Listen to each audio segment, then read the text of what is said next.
football is here. August 1st, I don't even know if it's a preseason game between the Broncos and I think the Ravens.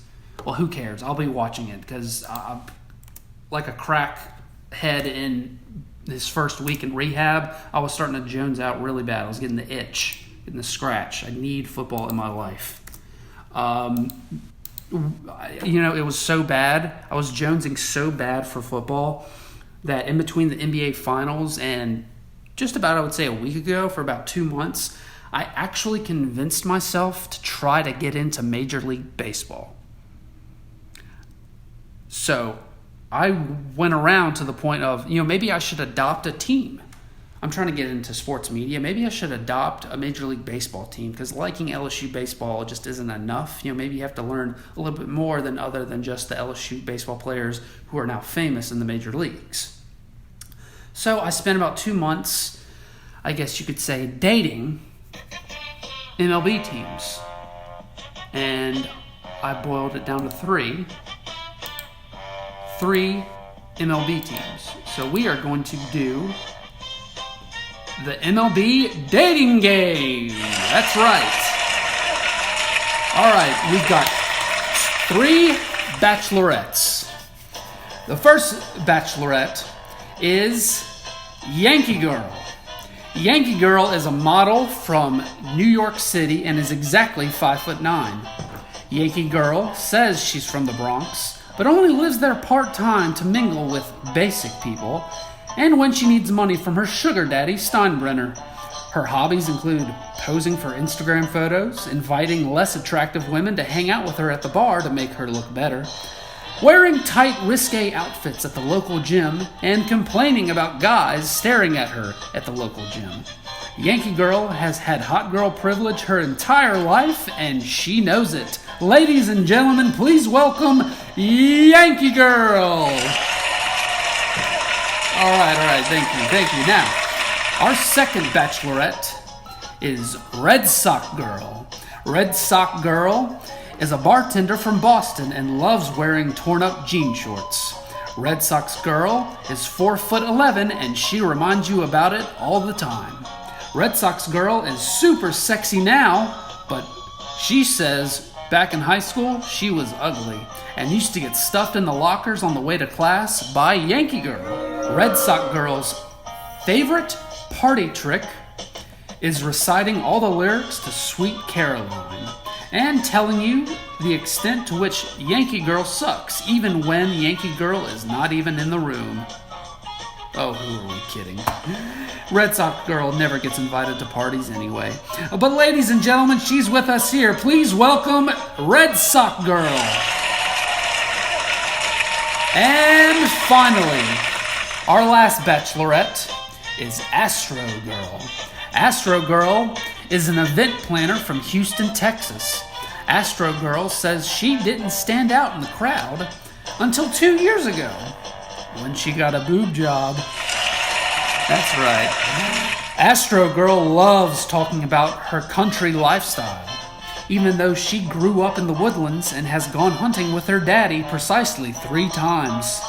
But she still carries her expired hunting license like you carry your driver's license. Her favorite hobby is spending an hour a day in front of the mirror trying to make her hair look messy. Her ideal first date is going to a baseball game to talk about 18-year-old college football players. Ladies and gentlemen, please welcome Astro Girl. All right, thank you. Ladies, I've spent the last 3 months dating all 3 of you. I've learned about your history, learned your interest. I've learned about your each individual personalities. You're all beautiful. You're all unique. You're all very trendy. And you're also all very boring. Yeah, I know.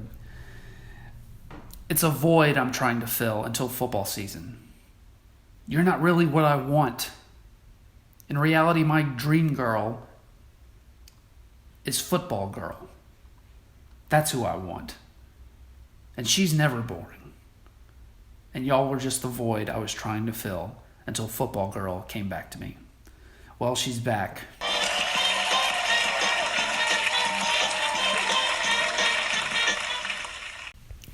Okay, I hope y'all enjoyed the MLB Dating Game as much as I did.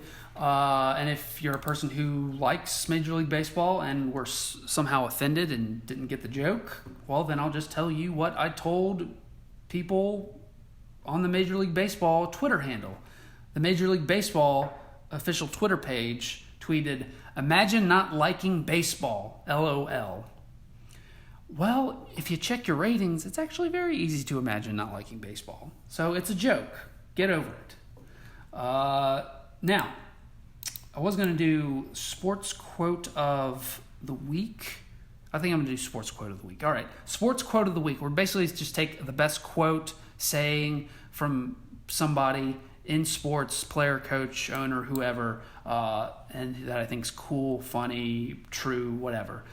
So today's sports quote of the week is from head coach of the Oklahoma State football team, Mike Gundy. He was asked about his son, who's a high school quarterback, and whether or not he'll play at Oklahoma State. And Mike Gundy's response was, quote, "I told him that if you come to Oklahoma State," this is talking to his son, "if you come to Oklahoma State, I'll coach you like I do everybody else, maybe harder. If you are the best player, then you'll play. If not, then you won't play. Even though I'm sleeping with your mother." Mike Gundy is an American gangster.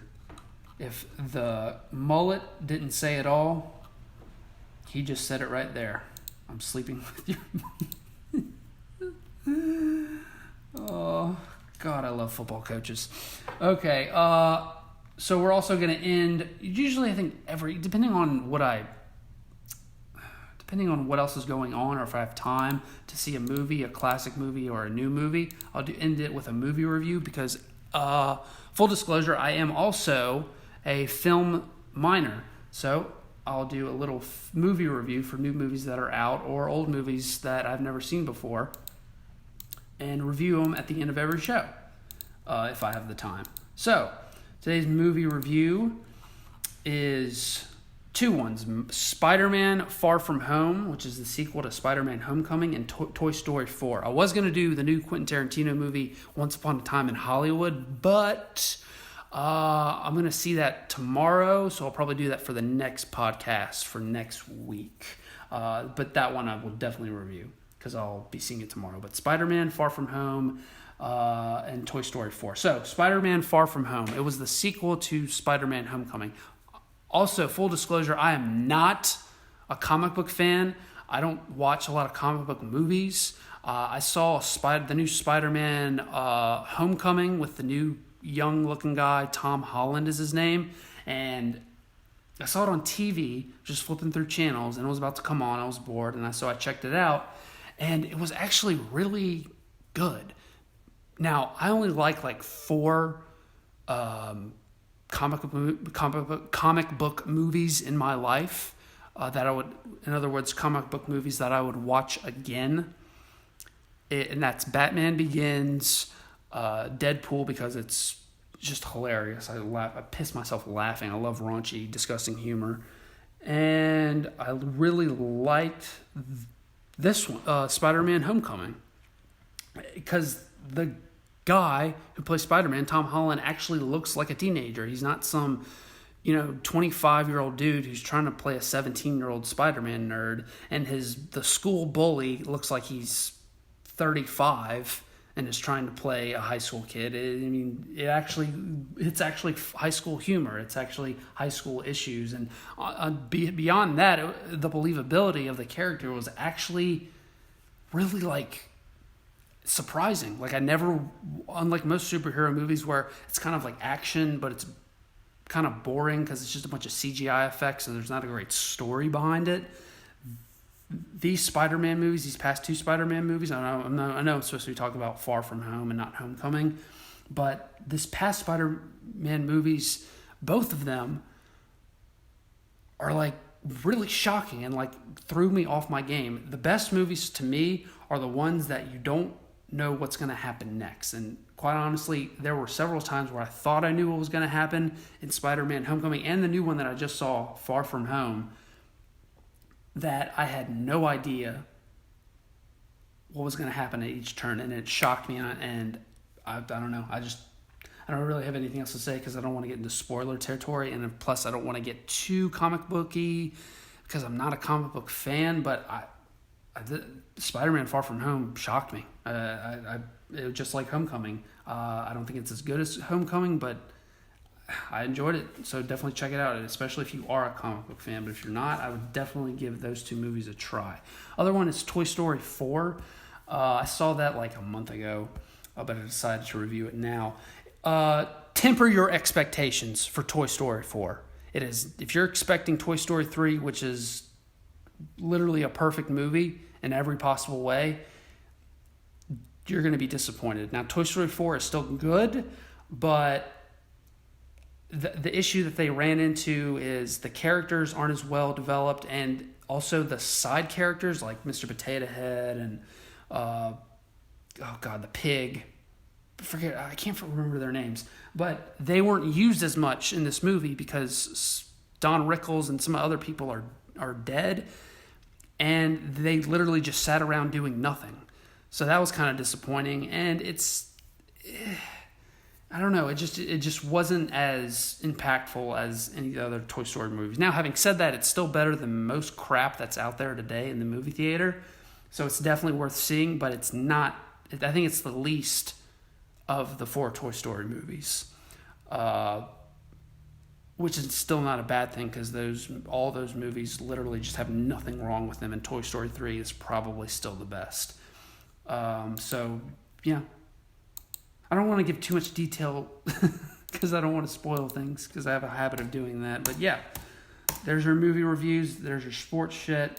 Thanks so much for listening. Be sure to like, share, and subscribe this page, this audio, this podcast. This is Out of My League. I'm Nick Diaz. See you later.